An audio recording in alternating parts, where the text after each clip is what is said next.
¿cierto? Eso es uno de los mitos que tenemos acá. Otro de los mitos es que los orzuelos se quitan con saliva, pero tiene que ser con la mano por detrás, ¿cierto? Porque toca cogerlo descuidado. Toca cogerlo a traición.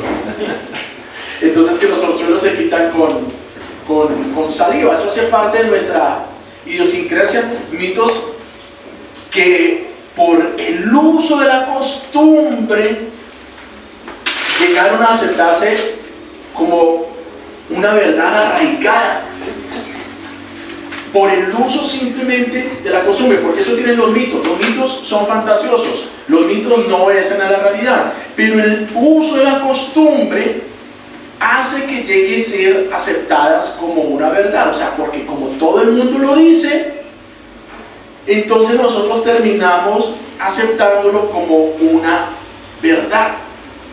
El problema es que por muchos de estos mitos o estas costumbres, muchas personas han sido perjudicadas. Y son perjudicadas todavía. No todo lo que nos enseñaron nuestros padres, por el hecho de que nos enseñaron nuestros padres, no significa que sea bueno o que sea conveniente. De hecho, muchas de las malas prácticas que nosotros replicamos en nuestra vida y que afectan nuestra vida, son malas prácticas aprendidas como herencia de nuestros padres, de una manera u otra. Entonces, muchos de esos mitos perjudican nuestra realidad el día de hoy. Por ejemplo, un mito que durante muchos años se escuchó acá en nuestra Colombia y que se escucha hasta el día de hoy y que ha hecho demasiado daño, por ejemplo, es que uno no debe leer la Biblia. Porque ¿qué pasa con el que lee la Biblia? Se vuelve loco. No lean la Biblia, eso es para los curas. Eso es para los que están preparados, para los que estudiaron, porque si uno lee la Biblia y uno está preparado, uno se vuelve loco. Por eso es que en esta mañana el Espíritu Santo nos tiene un mensaje titulado Desmintiendo mitos. Desmintiendo mitos. Y la única manera de desmentir los mitos es conociendo la verdad. Porque lo que dice la Escritura es que conocer la verdad y la verdad os hará libres. Recuerdo una vez más la historia de nuestra hermana Alba García. Ella es enviada como misionera a Mali, al África. Llega a una región, a la población de Bamako, una población muy árida allá en el África, muy pobre. ¿Y sabes cuál era la costumbre de todos los papás allá en la mañana? Siendo una región pobre, criaban sus gallinas. ¿Cuál era el propósito de tener las gallinas? Que proveeran huevos. ¿Pero para qué necesitan los huevos?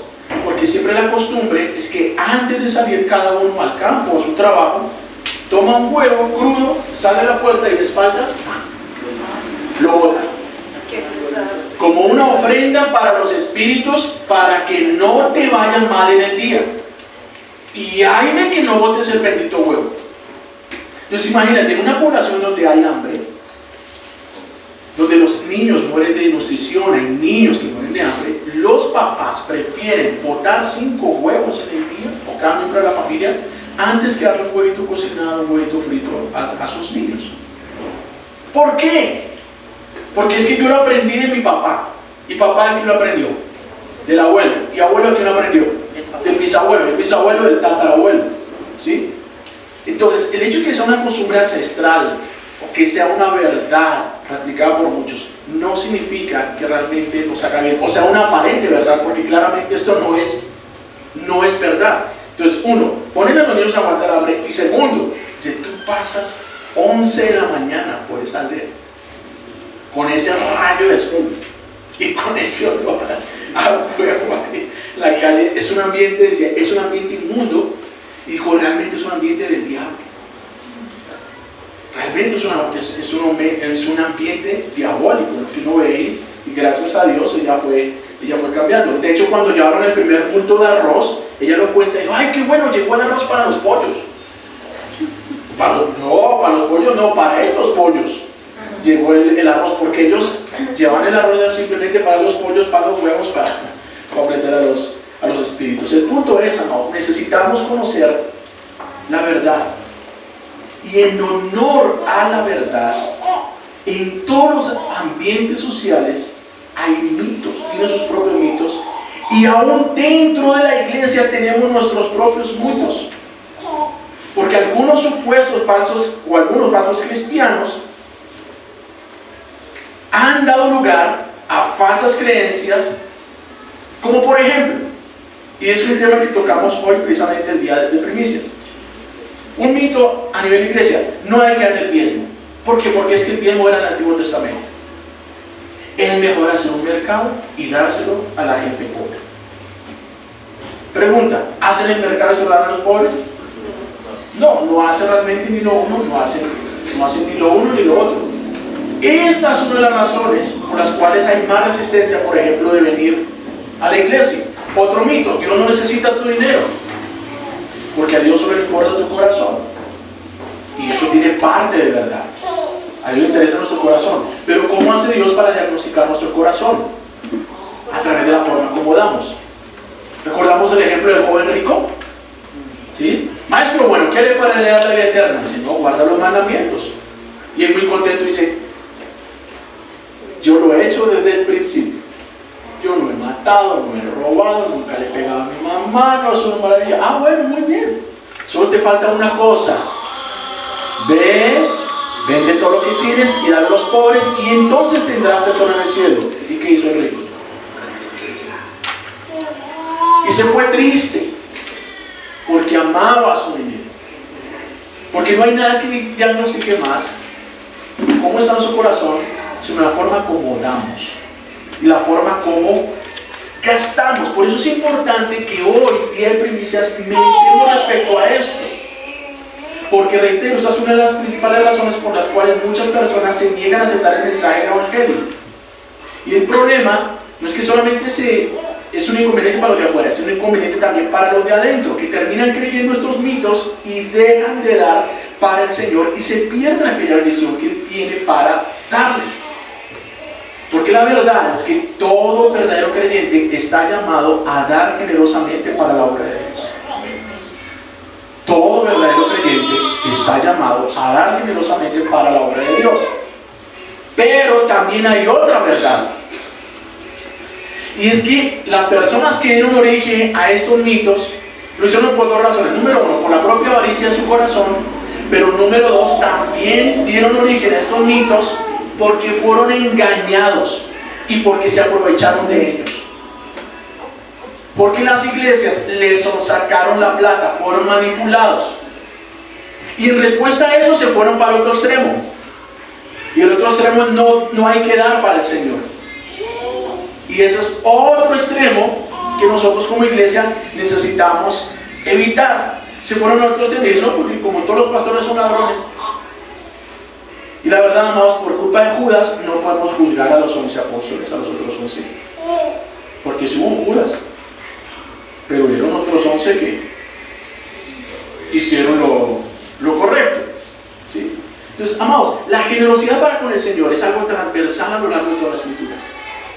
Es innegable, desde Génesis a Apocalipsis, desde Abel, escogiendo lo mejor para ofrecer al Señor, hasta Apocalipsis, donde vemos a las personas que fueron coronadas, sus coronas de oro, ¿qué hacen? Se las ofrecen al Señor. En últimas las arrojan delante de él, ofreciéndolas. Desde Génesis a Apocalipsis, la generosidad hacia el Señor es un mensaje transversal a lo largo de la Escritura, porque sí debemos dar para la obra del Señor, pero debemos darlo de la manera correcta, con la actitud correcta. Y una pregunta es: ¿y cómo damos o cómo deberíamos dar entonces? Esta es la pregunta que el Espíritu Santo nos va a responder en esta mañana. Y sobre todo, me parece que es importante para aquellos que son nuevos en la fe, o están aquí por primera vez y entiendan, bueno, ¿por qué esta gente da? ¿O por qué hay que dar? ¿Por qué lo hace? Dice la segunda carta de los Corintios, capítulo 9, versículos del 6 al 15, de la siguiente manera. Dice: recuerden esto, el que siembra escasamente cosechará, y el que siembra en abundancia cosechará. Cada uno debe dar, según lo que haya decidido en su corazón, no de mala gana ni por obligación, porque Dios ama al que da con alegría. Y Dios puede hacer que toda gracia abunde para ustedes, de manera que siempre, en toda circunstancia, tengan todo lo necesario y toda buena obra abunde en ustedes, como está escrito: esparció y dio a los pobres, y su justicia permanece para siempre. El que le suple semilla al que siembra, también le suplirá pan para que coma, aumentará los cultivos y hará que ustedes produzcan una abundante cosecha de justicia. Ustedes serán enriquecidos en todo sentido, para que en toda ocasión puedan ser generosos, y para que por medio de nosotros la generosidad de ustedes resulte en acciones de gracias a Dios. Esta ayuda es un servicio sagrado. No solo suple la necesidad de los santos, sino que también redunda en abundantes acciones de gracias a Dios. En efecto, al recibir esta demostración de servicio, ellos alabarán a Dios por la obediencia con que ustedes acompañan la confesión del Evangelio de Cristo, y por su generosa solidaridad con ellos y con todos.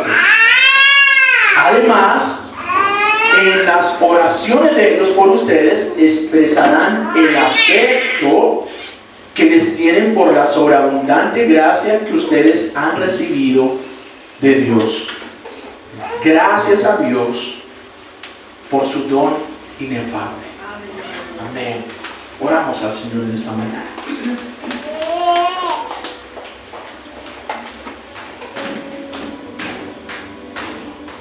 Bendito Dios.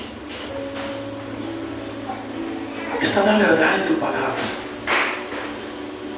Esta es tu verdad. En un mundo de todo es tan relativo, sí hay una verdad. Y nosotros queremos seguirla y aceptarla en nuestra vida. Ayúdanos, bendito Dios, a desarrollar en su corazón esa generosidad que tú quieres, de una manera saludable. Ayúdanos a dar de la manera que tú quieres que demos, de la manera como tú lo hiciste, Señor. Y que a través de esta acción, tu iglesia pueda ser llevada a nuevo tiempo, Señor, y disfrutar de la bendición que esto representa. Te lo ruego, Señor, en el nombre de Jesús. Amén y amén. Estamos viendo el capítulo 9 de la segunda carta a los Corintios. Es la continuación claramente del capítulo que leíamos la semana pasada, que es el capítulo 8. Y recordemos las palabras del apóstol Pablo. Recordemos cómo Pablo nos recordaba que es a través de la generosidad que nos hacemos más felices. Que es cuando vivimos una vida enfocada primero en el otro, antes que nosotros mismos, que nosotros nos hacemos más felices. Hay gozo y alegría aún en medio de las circunstancias más difíciles. Y Pablo les está diciendo: ustedes, corintios, ya sobresalen en todos los dones, en lenguas, en profecía, en tantas cosas, en servicio. Sobresalgan también en esto, en el acto o en el hecho de dar. Sobresalgan en eso. Y él complementa su idea con lo que acabamos de leer hoy, y a través de este texto nosotros vamos a compartir 3 actitudes que debemos tener a la hora de dar para el Señor. 3 actitudes que debemos mostrar al dar para el Señor. Y lo primero de ellas, amados, es que debemos dar evitando las malas motivaciones. Debemos dar evitando las malas motivaciones. Es lo que está diciendo el apóstol Pablo en el versículo 7. Dice: cada uno debe dar. O sea que sí debemos dar. Cada uno debe dar. ¿Pero cómo? Según lo que haya decidido en su corazón. No de mala gana, ni por obligación, porque Dios ama al que da con alegría.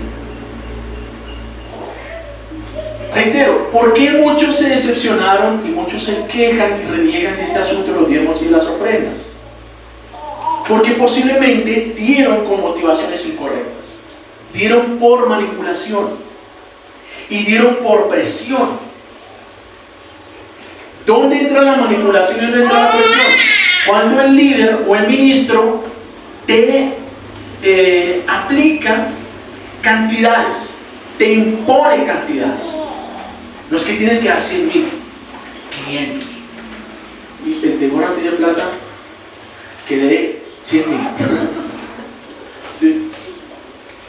Cuando el líder te impone cantidades, ahí entra la manipulación. Dice Pablo, es un deber dar, pero cada uno debe dar como propuso en su corazón, no de mala gana ni por obligación. Es decir, que no debe ser tampoco una imposición. No debe ser una imposición. Y recordemos, aquí vemos a un ministro que está pidiendo. Porque es que Pablo en capítulo 8, capítulo 9 está pidiendo. Está diciendo a la iglesia, oiga, necesitamos enviarle la ofrenda a Jerusalén. Él está pidiendo, pero él dice, den lo que ustedes tienen en su corazón. No les está imponiendo unas cantidades. Como en el caso de Ananías y Zafira. Nosotros vemos a Pedro, vinieron a Ananías y Zafira, y esta gente vendió un predio, vendió un lote, imagínense. ¿Era pequeña la ofrenda? No. ¿Y cuál es el comentario de Pedro? ¿Y a ustedes quién les pidió eso? O sea, ustedes lo traen, pero no es porque nosotros se los estemos exigiendo. ¿Sí? Entonces, no debemos dar por manipulación. Y no debemos dar con ese corazón de negociante. Porque otros dieron pensando que era un negocio. Dieron sus diezmos, dieron sus ofrendas pensando que, o sus votos, pensando que era un negocio. Es decir, Señor, yo te doy esto, pero bueno, ¿cómo vamos ahí?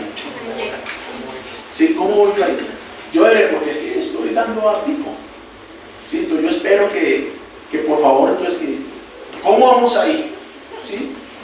Y esa es una de las peores motivaciones para el Señor, porque fueron mal enseñados en el sentido de que tienen que dar para recibir determinado beneficio y determinada bendición de Dios. Se nos olvida lo que dice el libro de los Hechos, capítulo 8, versículo 20.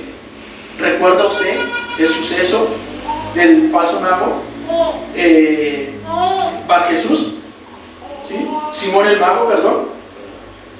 Que vinieron los apóstoles a Samaria, empezaron a imponer las manos sobre las personas a recibir el Espíritu Santo. ¿Y qué dijo Simón? Wow, yo quiero eso. Como él era el mago del pueblo, el hechicero del pueblo, antes de que se la bautizara, ¿cierto? Dijo, denme a mí ese poder para que cuando yo imponga las manos, ¿sí?, las personas también reciban el Espíritu Santo. ¿Y qué hizo? Sacó, les pintó buena plata.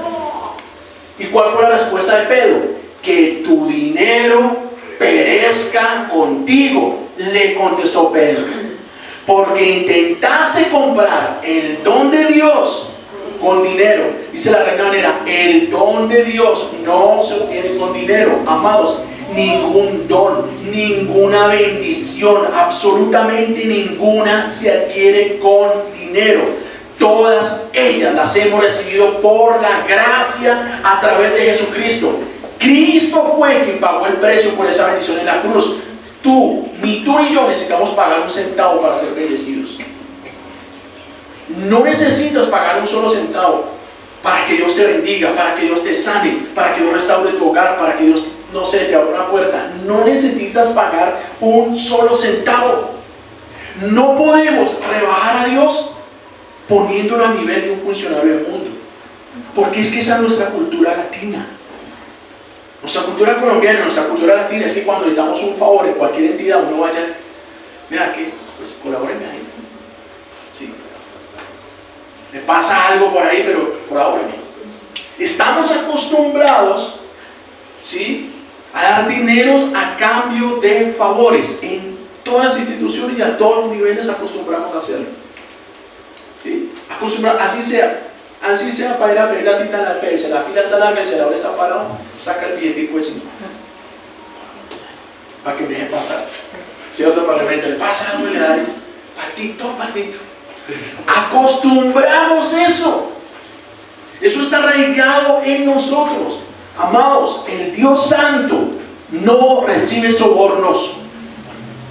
El Dios Santo no acepta sobornos. Él no es así. Debemos dar, porque Pablo dice, cada uno dé, pero como propuso en el corazón. Es decir, que no te dejes manipular por nadie, imponiéndote cuánto debes darle al Señor, y mucho menos a través de supuestas revelaciones. Porque muchos fueron engañados. El Señor me está revelando, hermano, que tiene que sembrar ese carro para el ministerio, hermano. Tiene que sembrar ese carro, tiene que sembrar esa casa y traiga la escritura. Eso. El Señor me está mostrando, hermano. Y hay gente que en su nobleza y en su ingenuidad también lo hace, y por eso se decepciona. Porque en el fondo, detrás del fondo, hubo una mala práctica y una mala motivación. Ahora sí hay algo. El único que te puede imponer una ofrenda o una cantidad específica a dar es el Espíritu Santo de Dios.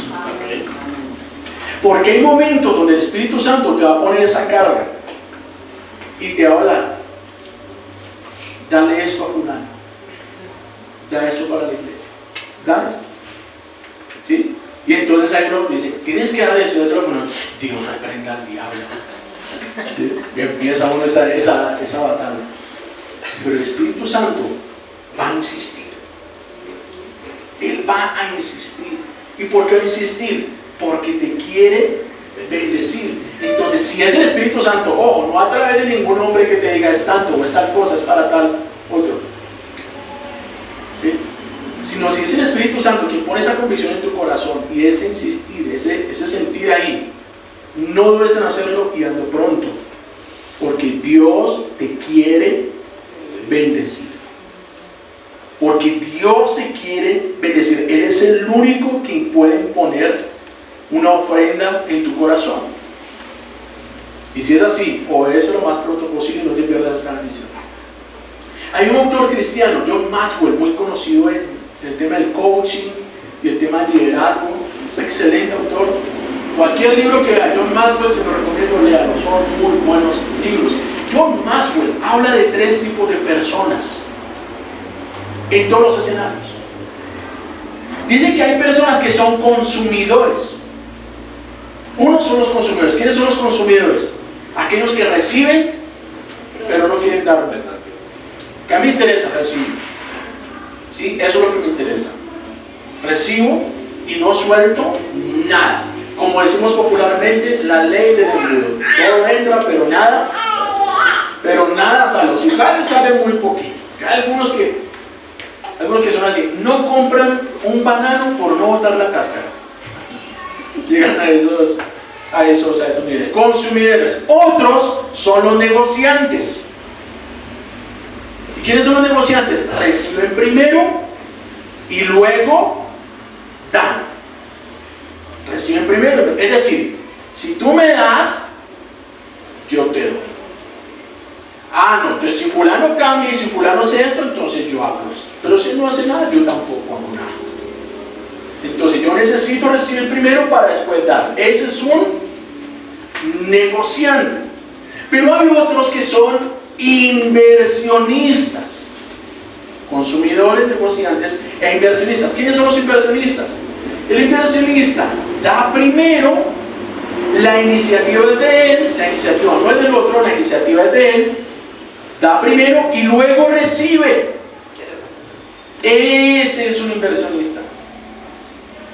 Ese aprendió la generosidad. Ese aprendió el principio de la siembra y la cosecha. Porque da primero para después recibir. Es el principio que menciona el apóstol Pablo en el versículo 6. Uno de los versículos más distorsionados o más utilizados para manipular. Recuerden esto: el que siembra escasamente, escasamente cosechará. Y el que siembra en abundancia cosechará. Y Pablo lo está dando en un contexto de recibir una ofrenda. Recordemos, Pablo está pidiendo la ofrenda y lo pone en este contexto. Pero este es un principio universal, amados, que aplica en todas las áreas de la vida. que necesitamos sembrar si queremos cosechar. En todas las áreas, económicamente, físicamente, emocionalmente, familiarmente. En todas las áreas necesitamos sembrar si queremos cosechar. Lo que el Señor estableció es que mientras el mundo exista, desde el Génesis, nunca segará o nunca terminará la siega y la cementera. Nunca se terminará la siega y la cosecha. Siempre la cosecha. ¿Eso qué implica, amados? Sembrar es un acto continuo, porque uno no siembra una sola vez. Usted siembra una sola vez y ya nunca va a volver a sembrar. No, siembra, recoge la cosecha y después ¿qué hace? Vuelve a leer la tierra y vuelve y siembra. Es un proceso continuo. La siembra es un proceso continuo. Por eso es que Pablo, en este mismo contexto, cuando le escribe a los Corintios, les dice: cada primer día de la semana, cada uno ponga aparte según haya prosperado. ¿Le fue en esa semana? Pues ponga conforme lo que prosperó. ¿Estuvo dura la semana? Pues ponga poquito. Pero según haya prosperado, cada primer día de la semana, cada uno ponga aparte algo y llévelo para el Señor. Sembrar es un acto continuo, no se siembra una sola vez. Segundo, la cosecha implica tiempo. Porque ¿qué es lo que siembra usted hoy esperando cosechar mañana? Si usted es agricultor, puso la semilla hoy, ya mañana viene con la máquina listo a recoger. Nunca pasa eso. Proceso. Y lleva tiempo. Es decir, no podemos esperar como algunos en ocasiones.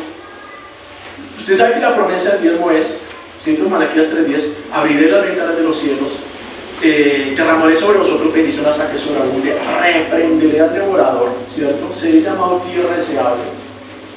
Esa es una promesa vigente para aquellos que reconocen al Señor a través del diezmo. Uno no puede esperar que Dios suprimiera el diezmo el día de hoy, lo puso hoy domingo, y abre su negocio el lunes y se va a trabajar, bueno, ¿cómo fue hoy? Espera que ya hoy sobreabundancia derramaré bendiciones sobrenaturales ya al siguiente día. No funciona así. La cosecha no se tiene de un día para otro. Ahora, si tú empiezas a sembrar consistentemente, a mediano o largo plazo, sí o sí vas a empezar a ver los frutos en la vida. Lo mismo también pasa, ¿sí? Porque si en algún momento pasa en viceversa, alguna crisis económica, algo pasó y desafortunadamente usted no vive el diezmo, no puede salir al otro nivel. Hoy me va a ir mal. No, estoy en maldición, no puedo dar el diezmo, entonces hoy me va a ir mal. Tampoco funciona así. Pero si consistentemente dejas de honrar al Señor, te aseguro que a medio y largo plazo vas a empezar a cosechar eso en tu propia vida. Porque es una actividad consistente, continua. Pregunto, ¿qué tipo de persona eres? ¿Has sido más consumidor? ¿O has sido más negociante? Primero allá y después ahí sí yo vuelvo a responder. ¿O has aprendido a ser inversionista? Porque, amados, una cosa es gastar dinero, otra cosa es invertir el dinero.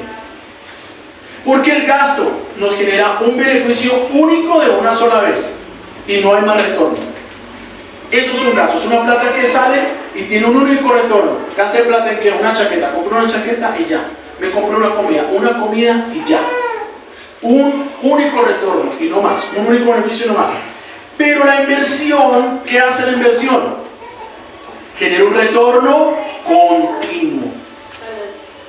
Una ganancia continua, una y otra vez. ¿Sí? Entonces, amado, lo que está diciendo Pablo es que cada vez que das para el reino, no estás gastando dinero, estás invirtiendo.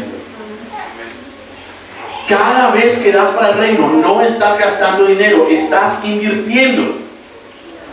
Y eso es algo que el apóstol está dando claro a la iglesia. Y como estás invirtiendo, vas a tener retorno. Por eso es que la segunda actitud al dar para el Señor es que debemos dar confiando en la segura recompensa. confiando en la segura recompensa, seguros de eso. Reitero, el propósito de dar no es estar allá con el Señor, bueno, ¿cómo vamos a ir? Yo doy, pero ¿qué voy a recibir? No es eso, no es esa la motivación. Pero el mismo Dios utiliza la analogía de la siembra. Entonces debemos dar como aquel que está sembrando. Aquel que pone una semilla en la tierra, ¿sabe cuánto va a cosechar? No sabe exactamente. La labor de él es sembrarla. La cosecha está en las manos del Señor. Él se encargará de la cosecha. Él confía en que va a dar cosecha, pero no sabe exactamente cuándo va a dar. Y como vemos en la palabra del sembrador, en ocasiones el Señor produce cosecha al 30, al 60, al 100 por uno. ¿Sí? Al 100 por uno. Pero la cosecha siempre es proporcionalmente desproporcionada. ¿Cómo así proporcional? Proporcionalmente desproporcionada. Si yo sembré 1 hectárea, yo no puedo esperar cosechar 2. Es lo que dice Pablo. Si siembra escasamente cosechará. En eso es proporcional la cosecha. Si yo solo sembré 1 hectárea, voy a cosechar 1 hectárea. Pero siempre es desproporcionada, porque yo pongo una semilla, pero yo no recojo un fruto. Yo recojo muchos frutos. Entonces, en ese sentido, siempre la cosecha es desproporcionada. Siempre voy a recibir más de aquello que estoy dando. Así es la generosidad de nuestro Dios. Esa es la generosidad del Señor. Una respuesta desproporcionada. Él te devuelve mucho más de aquello que nosotros damos. ¿Y esto qué significa? Que debemos dar al Señor sin temor. Debemos dar al Señor sin temor, porque uno de los principales miedos que la gente tiene a la hora de dar es: me va a hacer falta. No doy porque es que me va a hacer falta. Pero el Señor no nos está dando una promesa, nos está dando varias promesas. Mire las promesas, versículo 8. ¿Cuáles son las promesas que el Señor le da a aquellos que siembran? Versículo 8. Dios puede hacer que toda gracia abunde para ustedes, de manera que siempre, no algunas veces, no de vez en cuando, de manera que siempre, en toda circunstancia, no algunas veces, sino en toda circunstancia, tengan todo lo necesario y toda buena obra abunde en ustedes. Entonces, mire qué lindo. ¿Qué va a hacer Dios? Que siempre van a tener lo que necesiten. Y ojo, si es que es lo necesario, no es lo que yo quiera. Es que no puedo decirle: Señor, yo doy esta ofrenda y luego voy a acá con esto, pero es que quiero eso, y es que quiero esto. No, no es lo que yo quiera, es lo que yo necesito. ¿Y por qué el Señor me da lo necesito y no lo que quiero? Porque muchas de las cosas que nosotros queremos no nos convienen. Eso nos pasa muy seguido. Porque somos como el niño chiquito. Dios, pum, pum, pum. Pum, pum, pum, pum, pum, pum, pum, pum. Le salió pum, pum, pum, papito. Pum, pum, pum, pum, pum, pum, pum, pum. Y yo quiero mi pum, pum, pum. ¿Y qué le da el papá? Sopa. Auyama. Sopa, porque eso es lo que el niño necesita. Porque sabe que si solo come bombón se va a llenar de lombrices, le va a doler la barriga. Y muchas veces nosotros queremos nuestro dinero, o queremos invertir, o queremos recibir cosas que no nos convienen. Pedimos por cosas que no nos convienen. Y uno ve a la gente de afuera en la calle: pues si no me consigue ganarme ese chance, me llevo a la barriga. Si me ganara ese chance. No están casados, ¿cierto? Entonces, pero eso está en el corazón. Eso está en el corazón. Son cosas que nosotros deseamos. Y en ocasiones pueden ser incluso cosas legítimas. Cosas legítimas. Ejemplo: si el Señor me abriera la puerta de ese trabajo en esa multinacional, Señor, quiero trabajo en esa multinacional. Y el Señor dice: no. Porque es que si empiezo a trabajar en esa multinacional, no vuelves para la iglesia. No te va a quedar tiempo para ir a la iglesia. Entonces, como me interesa más una relación contigo, por ahora no. Cuando tu corazón esté primero conmigo, vas a tener trabajo en la multinacional. ¿Sí? Entonces Dios nos da lo necesario. Siguiente, versículo 10. Dice, ¿cuál es la primera promesa? Que siempre vamos a tener lo necesario. El que le da semilla al que siembra, que le suple semilla al que siembra, también le suplirá pan para que coma. Aumentará los cultivos y hará que ustedes produzcan una abundante cosecha de justicia. El que da semilla al que siembra, es decir, aquel que te está dando lo del diezmo, te va a dar el pan para que comas. Te va a dar lo que necesitas. Aumentará los cultivos, hará que te vaya bien, ¿sí? Que produzcas abundante cosecha de justicia. Miren el versículo 11. Por si no le gustaron las otras promesas, a ver si de pronto a sí le gustan. Versículo 11. Ustedes serán enriquecidos en todo sentido: físicamente, emocionalmente, intelectualmente, moralmente, espiritualmente, económicamente. Ahí dice en todo sentido. Claro que incluye la bendición material. Y aquí viene la mejor parte: para que en toda ocasión puedan ser generosos. Dios nos va a enriquecer simplemente para que tú empieces a acumular y a guardar, y solamente a guardar y a dejarme a vivir sabroso, olvidándome de los demás.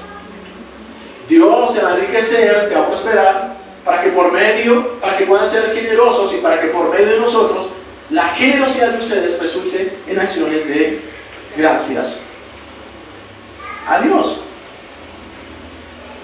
Entonces es una riqueza que va y vuelve. Pero aquí está la buena noticia: va poquita, pero vuelve mayor. Va pequeña, pero vuelve grande. ¿Por qué? Porque es para que reparta. Porque no es solamente para que acumules, ¿sí? Es una riqueza que va y vuelve para que podamos ser más generosos. La pregunta es, amado, ¿consigues creer eso? ¿Consigues creer eso? Porque la verdad, en ocasiones no es sencillo, aún después de años en la iglesia. Pero es real. Y se cumple. Y se cumple. Y nosotros, y no solo nosotros, sino estoy seguro que no nos alcanzaría tiempo para contar testimonios de cómo el Señor lo ha hecho.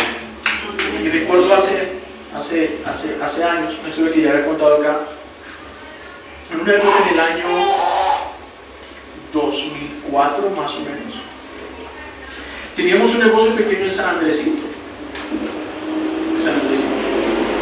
¿Por qué? Digamos, tengo la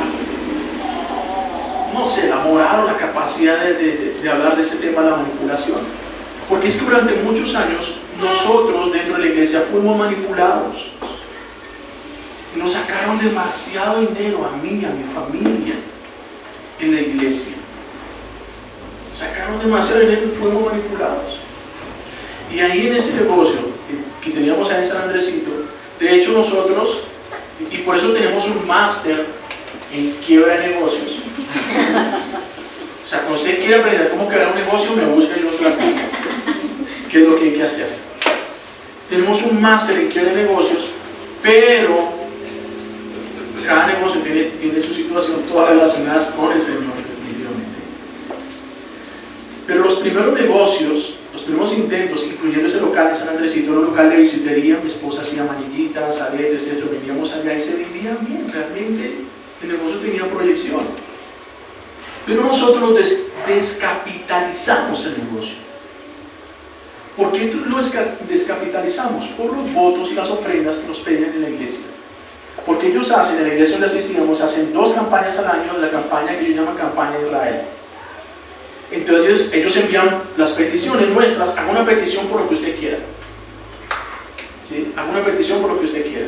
Por eso es que este versículo fue el que el don de Dios no se compra con dinero. Cuando leí ese texto, No, ya lo había leído, pero en una mañana lo leí y dije, me están tumbando. Tengo que salir de esa iglesia. O fue otro estartazo del Señor, sal de ahí. Sal de ahí, porque la verdad nos hace libres. ¿Sí? Entonces, allá en las campañas de Israel, uno no daba 20,000, uno no daba 50,000, porque era un sacrificio, una ofrenda de sacrificio. Entonces da tu quincena, y como ellos los hacen en junio y diciembre, entonces da tu prima, ¿cierto? Después de tú dar $1,000,000 en el año 2004, hoy son platica, en esa época eran más platica. Entonces ahí está lo de arriendo y otras cosas. Conclusión, debido a ese mismo asunto de los votos, estamos en una situación precaria y difícil, bregando para pagar el arriendo de esto. Yo recibo mi quincena, digo, bueno, hay que pagar eso, pago esto de locales, no sé qué. No me queda para el diezmo. Y lo que me queda eran como 60,000 pesos. 60,000 pesos me da como para hacer un mercado hoy, no sé, que me da como para una semana, 10 días, para pasar una semana con lo básico. Eran esos 60,000 pesos. Y empieza esa lucha en mi corazón. Doy, el que hace, mira que siempre para mí. Doy, no. En última, ¿sabes qué hice? Lo di. Y ese día, esa mañana, ese domingo, en la mañana, lo di con dolor en mi corazón.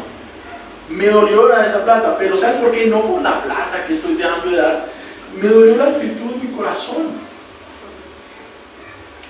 Y si carajo, llevo tantos años en la iglesia y no consigo creer esto. No consigo creerlo.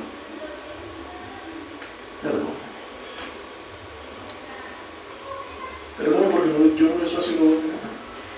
Lo estoy haciendo es por obediencia, realmente, porque sé que hay que hacerlo. Pero no porque hay una convicción profunda en mi corazón que diga así, a la fija con el Señor.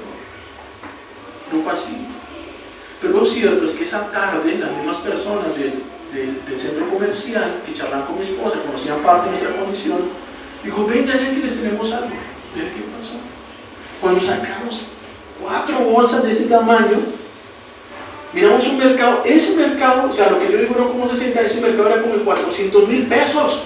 Cosas que nosotros hacía tiempo, ¿no? Una leche condensada, que hace siglos, yo no me compraba para la casa. O sea, ese mercado tenía de todo. Yo lo único que hice fue buscar un rincón en ese pequeño local y llorar. Señor, gracias. Porque me diste la semilla para sembrar, pero y me das pan para comer. Gracias. Y eso no es fácil. No es fácil creer eso. Pero la verdad es que funciona, amados. Que son principios eternos que sí funcionan. Por eso no debemos tener temor a la hora de dar para el Señor. Porque dice el versículo 9. Esparció, como está escrito. ¿Qué dice la escritura? Dios esparció y dio a los pobres. Su justicia permanece para siempre. Dios no se olvida de los necesitados. No se olvida del que necesita. Él no va a entregar, Él no va a ser injusto en eso. Por eso no debemos tener miedo en dar para el Señor. Y debemos, en tercer lugar, dar entendiendo el impacto trascendental que este acto produce. Porque es que el dar para el Señor no solamente nos bendice a nosotros. Como vimos en el texto, son muchas bendiciones. Son varias bendiciones que están implícitas en el dar. Pero es que no solamente somos bendecidos, son también bendecidos otros. Dice el versículo 12 y 13. Esta ayuda que es, mira cómo lo llama Pablo, un servicio sagrado. Este no es un asunto cualquiera, es un servicio sagrado. Y ese servicio sagrado no solo suple las necesidades de los santos, sino que también redunda en abundantes acciones de gracias a Dios. Y en efecto, al recibir esta demostración de servicio, ellos alabarán a Dios por la obediencia con que ustedes acompañan la confesión del Evangelio de Cristo y por su generosa solidaridad con ellos. Recordemos que Pablo está pidiendo una ofrenda para la iglesia en Jerusalén. La iglesia en Jerusalén estaba pasando hambre, estaba pasando necesidad. Y esa ofrenda era mixta, es decir, había en especie, alimento, vestido, cosas en especie, y había dinero que también se recogía, se enviaba. Se enviaba a los hermanos de Jerusalén que estaban en necesidad, y como era la costumbre de la época, según nos dice el libro de los Hechos, ellos que hacían con las ofrendas, venían y las ponían en los pies de los apóstoles, y ellos administraban. Ellos administraban el tema de la repartición, que cada uno le llegara lo necesario. Es decir, que la ofrenda ayuda a otros. En muchas ocasiones ayuda a otros materialmente. Es algo similar a lo que nosotros hacemos acá con nuestra canasta de amor, ¿sí? Que podemos brindar un mercado que tiene necesidad, medicinas, aparatos ortopédicos para el que necesita, alguno que sale de urgencia si no es para un taxi, que haya como apoyarlo con algo, ¿cierto? Y ustedes son testigos que una y otra vez lo hemos hecho y lo vamos a seguir haciendo como iglesia. Entonces hay un beneficio material, físico para los hermanos, pero ese no es el principal beneficio. El principal beneficio era el beneficio espiritual, porque el sostener la iglesia de Jerusalén era garantizar que en ese lugar que seguía abierto, el Señor cada día siguiera añadiendo los que venían siendo salvos, que cada día más y más personas fueran conociendo al Señor. Al garantizar la sostenibilidad de la obra, no solo eran bendecidos los que recibían ayuda material, sino la población, que tenían un lugar donde adorar al Señor. Por eso Pablo llama a la ofrenda un acto sagrado. Ofrendar no se trata solamente de dinero, hay muchísimo más en juego. A pesar de ser un acto material, tiene un sentido profundamente espiritual, porque nuestra ofrenda mantiene viva la adoración,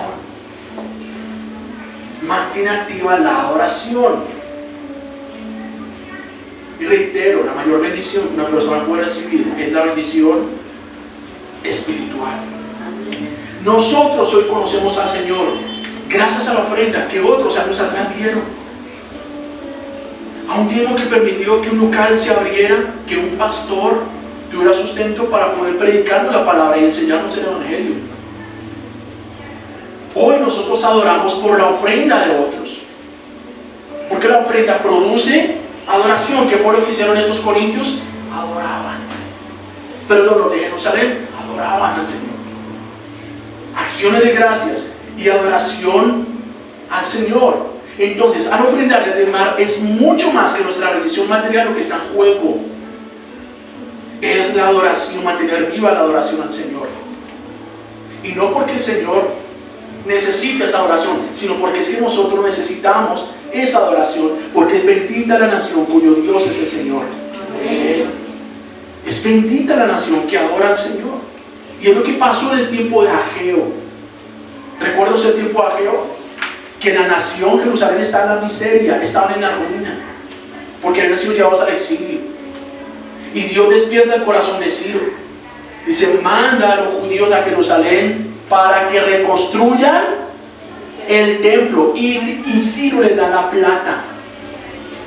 Y entonces llegan a Jerusalén, y como era normal, ellos llegan a establecerse, a trabajar, a sembrar, a negociar una cosa a la otra. Y como dice literalmente, se dedicaron a vivir sabroso. Y por eso Dios levanta a Ageo, al profeta, y les dice, ustedes viven en sus casas tan lindas, tan arregladas, tan artesonadas, y la casa del Señor está vacía, desocupada, abandonada, y yo los mandé fue para esto, para que arreglaran la casa de Dios. Pónganse pilas a eso. Es la profecía de Ageo. ¿Por qué? Porque mientras la casa de Dios, mientras la adoración esté activa, hay esperanza para la nación. Hay esperanza para el barrio.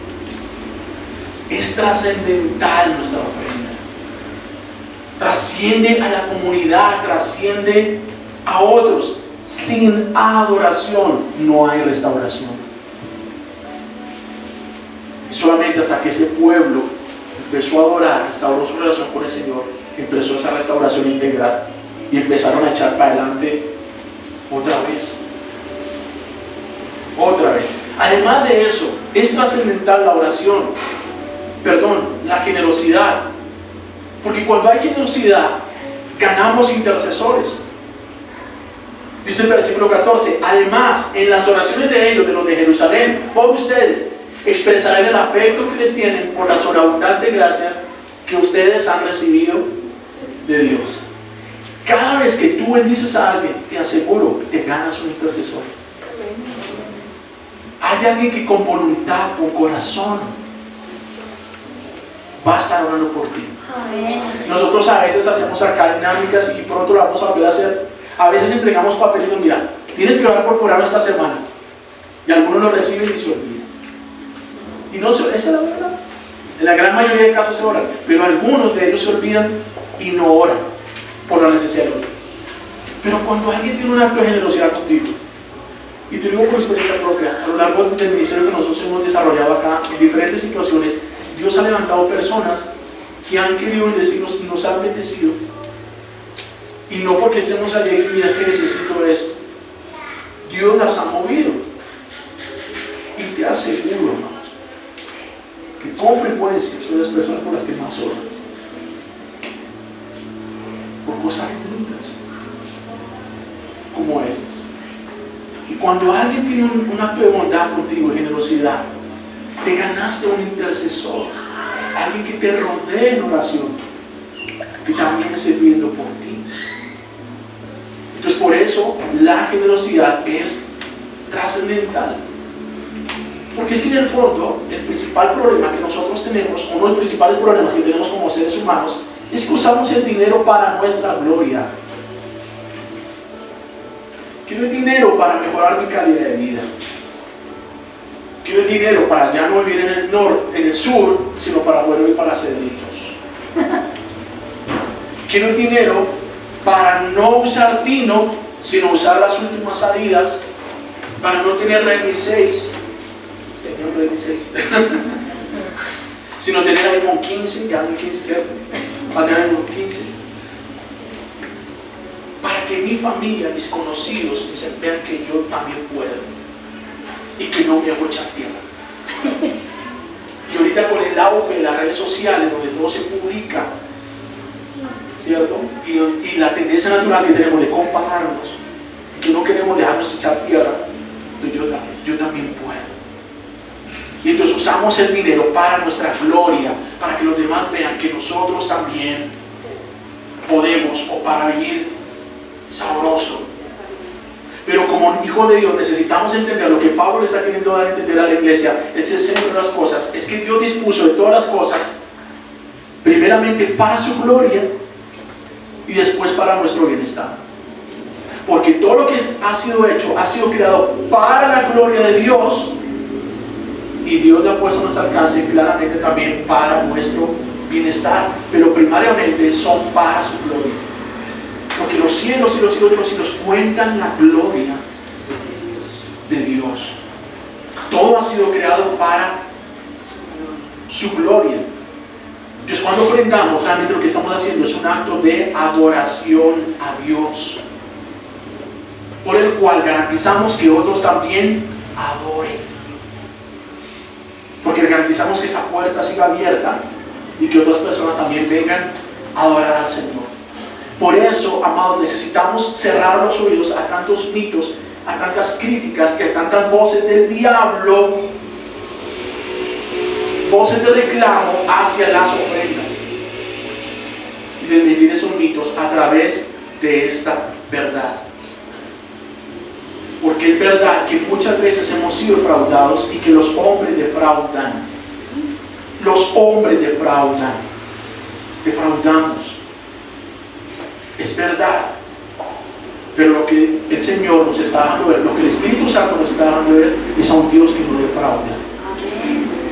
A un Dios que sostiene todas las cosas, que con justicia atiende a los pobres, a los necesitados, que la semilla que siembra, que da para el que come. Nuestro Dios no defrauda. Y veía esta semana, o la semana pasada, cuando venía Bukele y fue reelegido, ¿no? Barriendo en El Salvador. Fue reelegido allá, barriendo de una manera estruendosa. Y yo veía el discurso del hombre. ¿Por qué la comunidad internacional se fija hoy en El Salvador?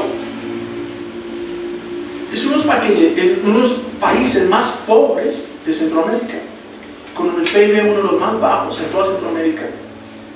¿Cierto? Si no me equivoco, es el país más pequeño de Centroamérica, o si no es el más pequeño, somos los más pequeños. No tenemos gran riqueza natural, no tenemos una gran extensión de tierra, no tenemos nada de este mundo. Pero ¿por qué los ojos de la comunidad internacional están hoy sobre El Salvador? Porque están viendo lo que Dios está haciendo acá. Y Bukele dijo: aquí respetamos a los agnósticos, a los ateos, a los musulmanes, a los libres pensadores, los respetamos. Por favor, déjenos ser felices con nuestro Dios. Déjenos creer y déjenos ser felices con nuestro Dios. Pero el temor de ellos, o por qué nosotros están acá, es el miedo al ejemplo. Es el miedo a que la gente abra los ojos y se dé cuenta lo que Dios está haciendo acá, y dejen de creer a las mentiras que les están vendiendo en diferentes lugares, a través de las diferentes ideologías. Que se den cuenta de lo que Dios está haciendo en este lugar y quieran volverse también a buscar este Dios. Entonces, cuando alguien quiera criticarte por aquello que tú das, por aquello que tú das para la iglesia, ponle por esta manera: dice, fulano, mira, no estoy tocando tu dinero, no es tu plata la que yo estoy dando allá, número uno, yo te respeto completamente. Déjame ser feliz con Dios. Déjame ser feliz, porque esto me hace feliz y esto me hace bien. Esto me hace bien, esto es tontería para ti, pero esto me hace bien, esto me hace feliz, Dios me ha bendecido y Dios lo sigue haciendo en mi vida. Eso sí, que tu generosidad no sea para tu gloria, que tu generosidad no sea para decir así como Dios y la fulana, así como Dios y la no pereció. No, porque lo que está diciendo Pablo es que nuestra generosidad debe ser para la gloria de Dios. Que nuestra generosidad resulte en adoración, en la gloria de Dios. Y es lo que dice el Señor: nadie que dé un vaso de agua a un niño, a un necesitado, en nombre de Jesús, un vaso de agua dado a un necesitado en nombre de Jesús, no se va a quedar sin recompensa, porque lo dio en el nombre de Jesús. Es lo que nos ilustra la parábola del mayordomo infiel. ¿Se recuerda esa parábola? Por eso cierro. Que hubo un mayordomo que venía haciendo torcidines, que no cumplió en su trabajo, y el dueño lo mandó llamar. Dijo: voy a pedir cuenta de tu mayordomía, me van a levantar.